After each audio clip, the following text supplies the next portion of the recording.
Hey guys, I saw this article last week about Tembusu Grand not being within 1 km of Guanghua anymore, and then it kicked up quite a fast among the buyers that has already committed, and as well as those that were really actively looking at it. But previously, remember when 1 year ago when it was launched, it was quoted by the developer, or this within 1 km of Guanghua, and of course, being near good schools, blah blah blah here and there. And today, now what we are seeing is that the revised address shows that it is not within 1 km radius. Then what happens to the buyer? In this case, will the buyer sue the developer? All this we don't know. But what we can learn over here is that if you're buying for good schools and then you want it as an investment, there I don't think that one is a very viable strategy, because like what we are seeing recently, two main cases. One which we will talk slightly about for the ACS case. Previously we already talked about it but now we will talk slightly a little bit more with a little bit more data this time. And then this one is the one that previously it was quoted that it was within 1 km radius, and suddenly now it is not within 1 km radius. And in this case, who is the one at fault? Is the developer at fault? And then what to do? What about the buyers? I mean, they can complain all they want, they can sue all they want, but at the end of the day, taxes were paid, buyer's stamp duty are paid. If you want to sell, everything is with the SSD. So basically, they are stuck. But that's why if you are buying for investment, I think it is always best to factor in that, yes, school may be one of the factors, but it shouldn't be one of the main few factors. For those people that are buying to plant their kid over there, I think unfortunately, of course there are other schools. Every school is a good school, right? But if those people were looking at Guanghua, then unfortunately, the sad fact is that it is no longer within a 1 km radius. So I think this article, of course, it is not in English. It is a 早报 version, and then I just basically use a easy version, which is Google Translate, and then translate the damn thing. I studied Chinese, obviously, or maybe even high Chinese, but I'm too much English already, especially in this line. Everything is English. You want me to look at Chinese? Unfortunately, I can understand Chinese, but it will take a much longer time for me to read. So for those of you who are looking, I think Google Translate is always an easier alternative for you to understand all this article. Of course, it's a little bit funny because if you think about it, 立丰家园 you kind of know that it's Tembusu Grand. Anyway, the gist of it is that try not to go for schools as your main reason why you are buying into a certain development. And then for the previous case, last year, like the start of last year, we already know that ACS Primary is going to go to Tengah and become a co-ed school. Last time it's like an exclusive boys school. Now it's going to be a co-ed school, and things are changing. Even Maris Stella, if I remember correctly, it's going to be co-ed. All the alumni, everything make noise. Some people are happier, but you need to know that the demographics of Singapore has been changing. The schools will also need to adapt as well. So those people who are very prideful as an alumni, unfortunately, a lot of things are changing. Singapore is always changing. It's always adapting to a lot of things that are coming to our society. That's why we have to cope and manage, right? Anyway, back to this one, and then we'll see any impacts on the property prices around this area for this particular one, which is ACS Primary. I pick up three different groups of developments in this area. One is completed but less than 3 years old. Basically, they are I would say, previous bunch of new launches that has already TOP within the last 0 to 3 years. And then there's another one which is still not yet completed. And then there's another one that is already completed but within 4 to about 10 years old. They are slightly a little bit older. But if you look at this, in this area, the high is not doing well. It's still going sideways from the launch day. Sloan is pretty terrible. 10 evening as well. Copa went up a hell lot and then came down. I think it's quite obvious. They were trying to clear off the stock. And then this is what I call the real subsale market. When you see this kind of thing happening, it's not a good sign, because a lot of people think that they are buying into this, and then you get and then they think that the property prices are going to be stuck here. But no, because this is ultimately an illusion. Eventually it came down to here why there are a lot of factors, but you need to compare who are your competitors and what is standing over here. This guy is a 99-year-old, you want to compete with the rest at freehold price. I think it's a little bit difficult. So people who bought into that area previously, going to the show flat thinking that it's a great investment, yes, the one that bought and made quite some money. I wouldn't say they make a truckload of money. There are plenty of developments at way not so convenient locations. They were able to make truckload of money. But this one, I think only this few bunch of guys managed to make money by offloading here. And they are more than happy to offload because to them it's the 300 PSF gain, 400 PSF gain in some cases. That's why they are comfortable. But those people who bought here, I think, unfortunately, it's good luck. Even if those people who manage to get the projects that hit the new high or this level, but as long as they maintain, it's not that bad. But in this case, I think the signs were quite obvious that it was not going to continue maintaining at this level, at least for now. So people who are buying into this particular development for investment purposes for maybe let's say 3 to 4 years, I don't think it's gonna work, unfortunately. In fact, I already advised a few people they don't want to listen, they want to jump in, and that's what they are facing right now. I hope they are happy now with the way it is. Then this is the uncompleted versions. Perfect 10 out of all these perfect, I think is the best one. Even then it's still kind of stuck. The ones that are transacting over here are obviously the higher floor, so it's not exactly too much of a we don't really see. I don't really like to look at this one yet, but it's kind of like a pretty much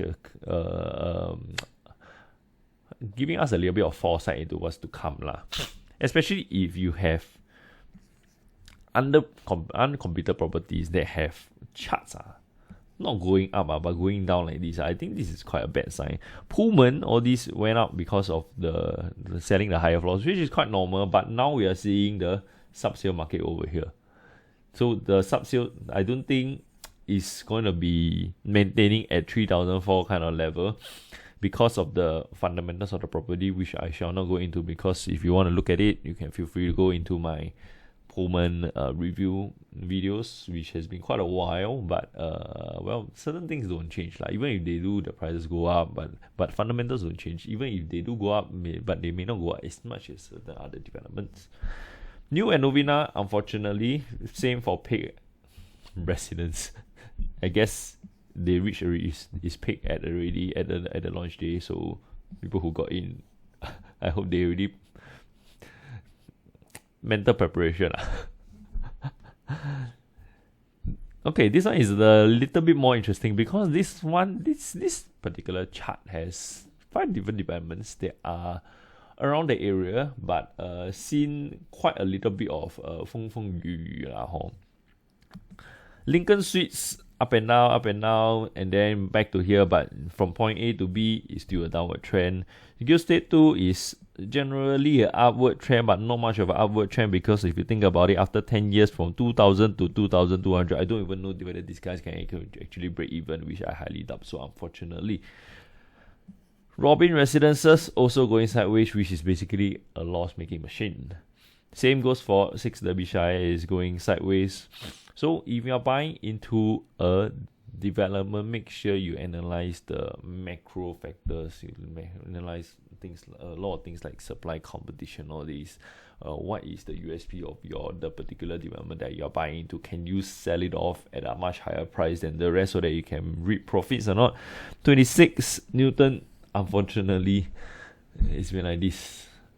So a lot of people buying to buying is always the easy part. They just go into, you can just easily go into the show flat. You don't even need any agent, you don't even need any advisor. Just go into the show flat, see all the nice things. Whichever show flat is not nice at all, please tell me. I think the ID has to be sacked. The architect needs to be sacked, whichever it is.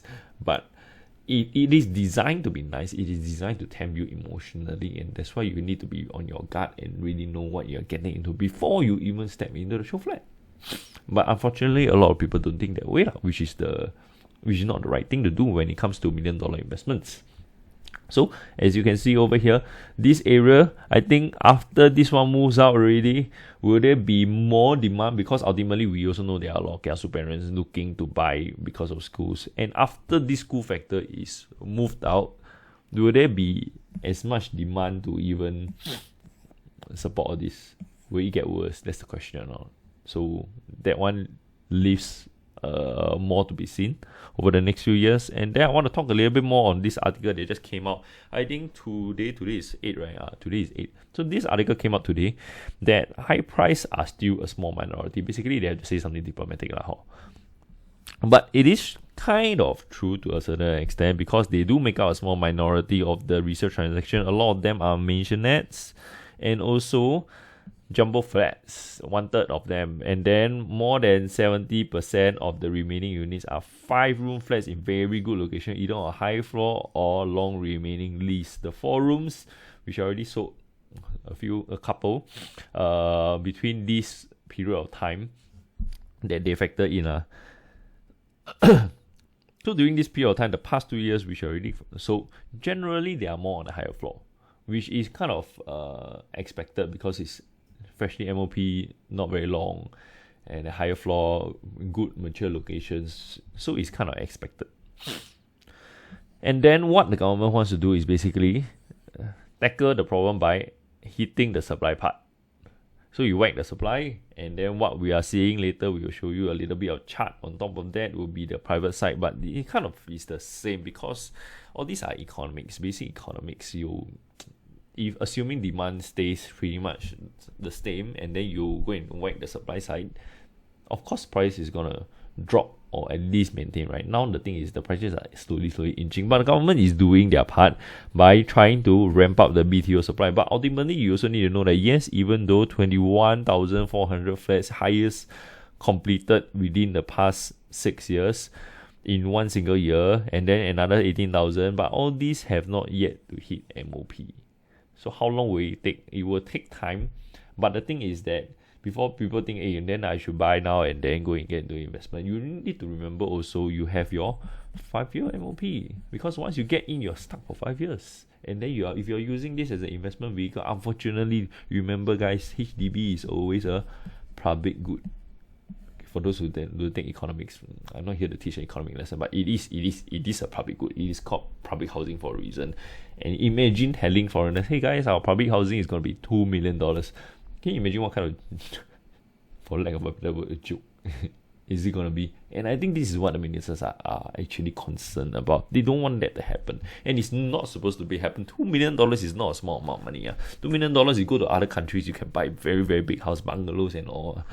But what we are seeing here is that the ministers has already mentioned that there are 3 rounds of cooling measures that has already been implemented since December 2021 to temper housing demand, and they should not expect housing prices to go up indefinitely. Those people who buy high will be hit when the market eventually comes down. Whether it comes down or not, or it goes stagnant, remember, as long as your property, even if it goes like this period of time, you are losing money already, as long as you are selling.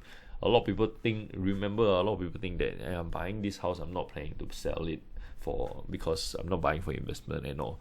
But remember, when you're buying for a forever home, when I first bought my house, I also think that it's a forever home. But plans change, things change. I got terrible neighbors, all sorts of funny things happening in the neighborhood. You never know. Of course, sometimes I shall not elaborate the problems but I think it's quite straightforward But sometimes you do want to change your neighbors. I mean, my direct neighbors, the one on the same floor, they're all very nice people. But it's like the on top and the below and all these funny things which we cannot change. We cannot force them to move. And then if you cannot force them to move, who is gonna be the one that move? If it's us, then your plans of your forever home is gonna be ruined. And if you want to go ahead and go and buy something else, but you realize that you're stuck because you committed at a very high price, thinking that it is a forever home, which you tend to justify an emotional decision as a very logical decision of being a forever home when you just simply like it. But eventually you realize that it's a pure decision, emotional rash decision. Then how are you gonna exit? So that is not something you want to get into, especially for $1 million house, especially for like a $1.5 million or even a $1.73 million house. Then we take a look at the recent supply crunch from the recently completed ones, and as we know, there are quite a chunk of resale, not say resale, subsale, basically recently completed, recently TOP private developments that have a lot of units. Basically now there's a lot more supply than during the post circuit breaker days. What we are seeing is that the prices tend to be stagnating over the past 3 to 4 quarters because of the huge influx of all these developments coming to completion, which may or may not be a bad thing. If you are buying already, then now maybe it gives you a little bit of time to breathe and have a little bit of choices.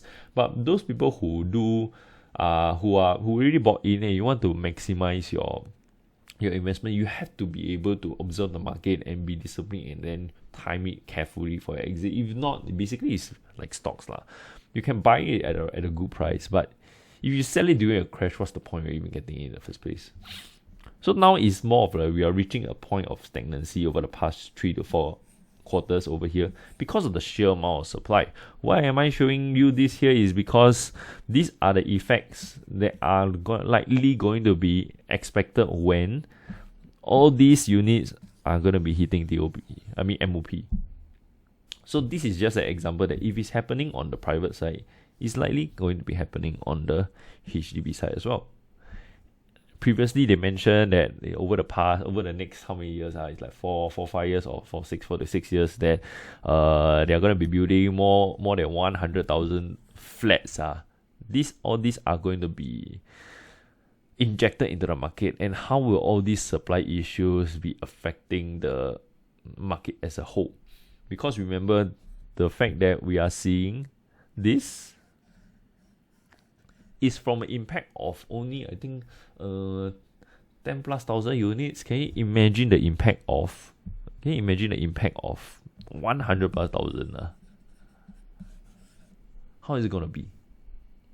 Alright, so that's something for you guys to think about. If you are confused over your property decision, feel free to reach out to me via PM, DM, whichever it is. If not, then drop me a like, subscribe, and then that will be all we have for today. See you guys. Bye bye.